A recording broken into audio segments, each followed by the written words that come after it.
지금 이 시각 여러분이 주목하는 뉴스 만나보겠습니다.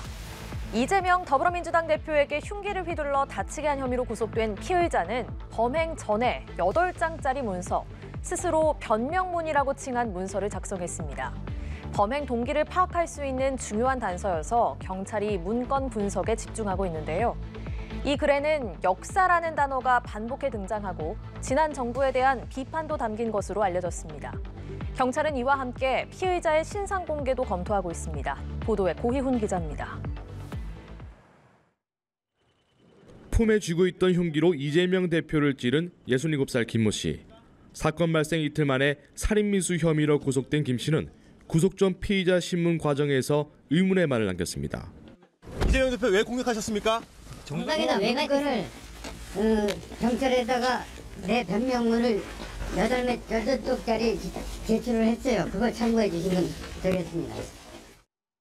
김 씨가 언급한 변명문은 범행 전에 스스로 작성한 8장짜리 문서를 말합니다.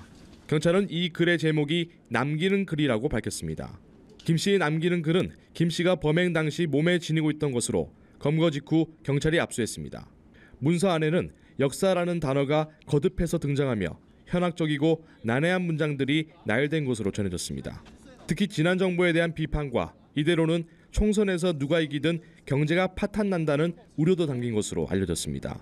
부산경찰청 수사본부는 남기는 글에 대한 내용을 밝힐 수 없다면서도 김 씨가 진술하는 부분과 남기는 글에서 언급하는 일부 내용이 비슷한 취지인 것은 맞다고 밝혔습니다. 김 씨에 대한 신상공개도 검토되고 있습니다. 김 씨의 범행이 현행법에 따라 신상공개 대상에 해당할 수 있다는 겁니다. 경찰은 김 씨를 송치하기 전에 신상공개위원회를 개최하는 것을 신중하게 검토하고 있다고 밝혔습니다.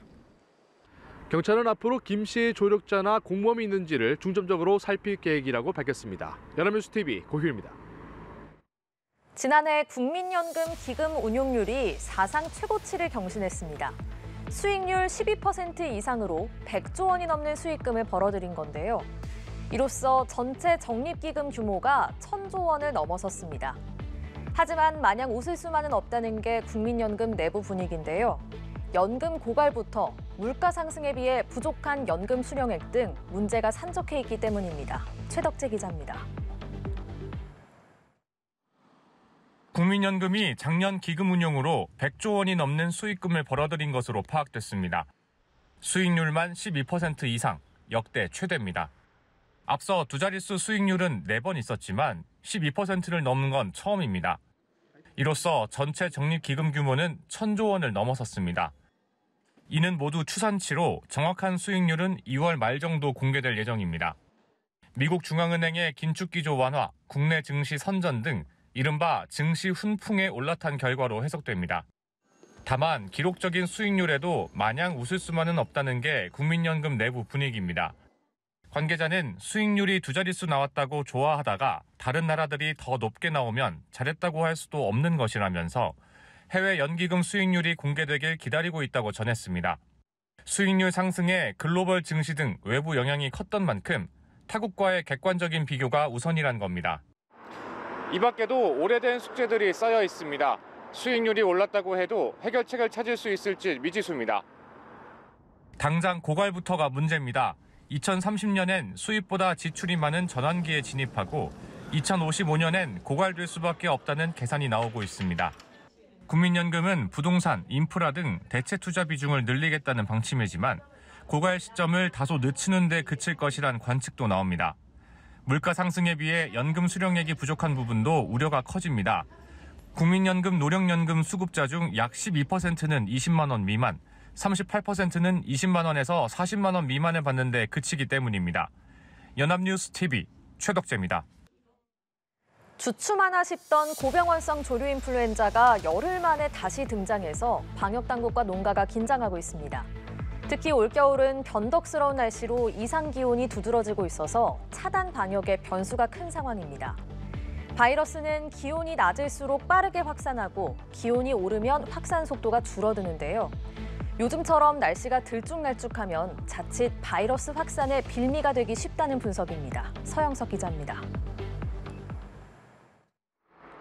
기온이 낮을수록 바이러스 확산 속도가 빨라지는 고병원성 조류 인플루엔자 AI. 반면 기온이 오르면 소독 효과가 더 커지며 바이러스 확산은 줄어듭니다. 올겨울은 지난달 가장 따뜻했던 날과 추웠던 날의 일교차가 20도가 넘을 정도로 롤러코스터 날씨를 보이고 있는데 이는 차단 방역의 변수로 작용하고 있습니다. 자칫 방심한 사이 바이러스 확산에 빌미를 줄 수 있는 탓입니다. 그간 주주마다 고병원성 AI 피해 농가가 10일 만에 다시 나타난 건 역시 이와 무관하지 않다는 분석입니다. 발생 증가음이 반복되면서 철새가 북상하는 시기까지는 차단 방역이 좀 안 되는 느슨한 농가에는 발생 가능성이 있기 때문에 바이러스를 옮기는 겨울 철새의 행태도 변하고 있습니다. 지난달 한반도에 도래한 철새는 작년 대비 10% 넘게 줄어들었고 AI는 예년보다 한 달 늦게 시작됐습니다. 철새 도래의 정점이 언제인지는 1월 개체수 조사를 마쳐야 추정할 수 있겠지만 이상기온에 따른 월동, 북상 시기 변화 가능성은 2월에서 3월 막바지 AI 차단 방역의 변수가 될 전망입니다. 방역당국은 밥상 물가 방어에도 부쩍 신경을 쓰고 있습니다. 대형 산란계 농장의 경우는 시설 기준을 강화해서 차단 방역 수준을 높이고 산란계 밀집 단지의 경우에는 전용 소독 차량 배치 등과 같은 방역 조치를 대폭 강화하였습니다. 현재까지는 전라도 지역에 피해가 집중되고 있는 모양새. 하지만 야생조류 폐사체에서는 경북 지역도 이미 사정권에 들어간 만큼 방역당국은 다른 지역도 차단 방역에 힘써줄 것을 당부했습니다. 연합뉴스TV 서영석입니다. 지난해 미국 전역에선 하루에 2번꼴로 총기 난사 사건이 발생했는데요. 아이오와주의 한 고등학교에서도 새해 첫 등교일에 총격 사건이 벌어졌습니다. 최소 1명이 숨지고 5명이 다쳤는데요. 용의자는 이 고등학교 재학생으로 총격 후 극단적인 선택을 했습니다. 총기 규제가 또다시 미국 대선의 뜨거운 논쟁거리가 될 걸로 보입니다. 샌프란시스코에서 김태종 특파원입니다. 미국 중부 아이오와주 페리시에 있는 한 고등학교. 방학을 마치고 새해 첫 등교가 시작됐지만 학생은 보이지 않고 경찰만 삼엄하게 경계를 펴고 있습니다. 현지 시간 4일 오전 학교 안에서 총성이 울렸고 총격은 이후 몇 차례 더 이어졌습니다. An officer first arrived within 7 minutes of that activation and located multiple gunshot victims.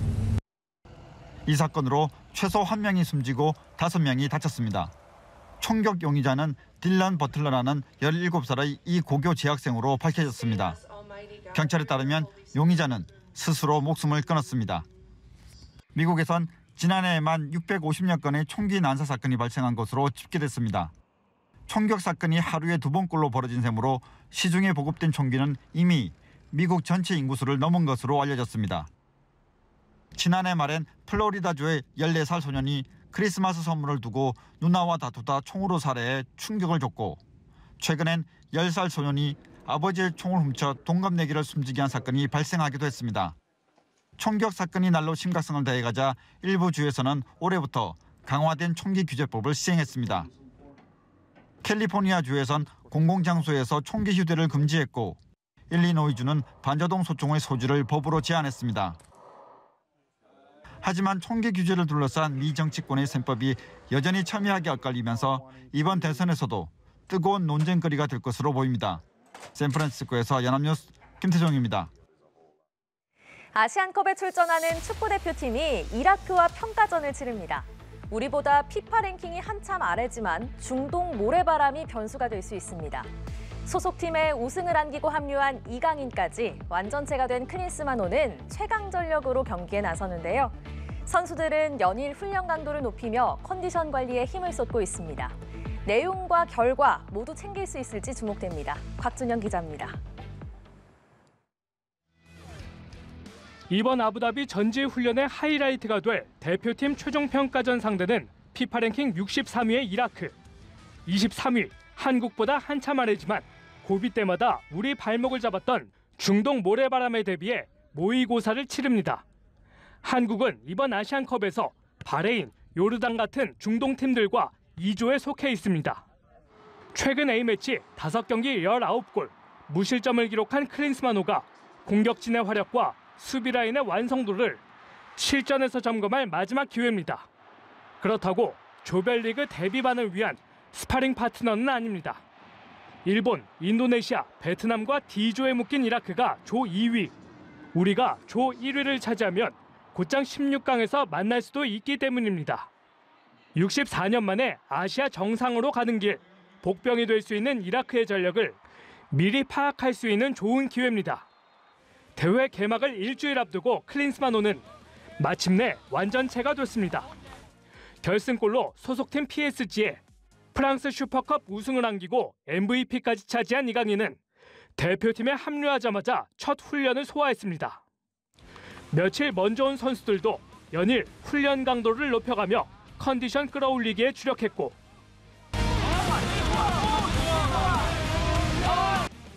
문전에서 마무리 짓는 연습을 반복하며 공격의 창끝을 날카롭게 다듬었습니다.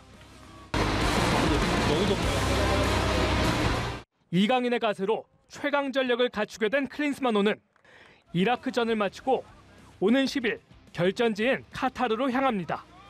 연합뉴스 TV 곽준영입니다.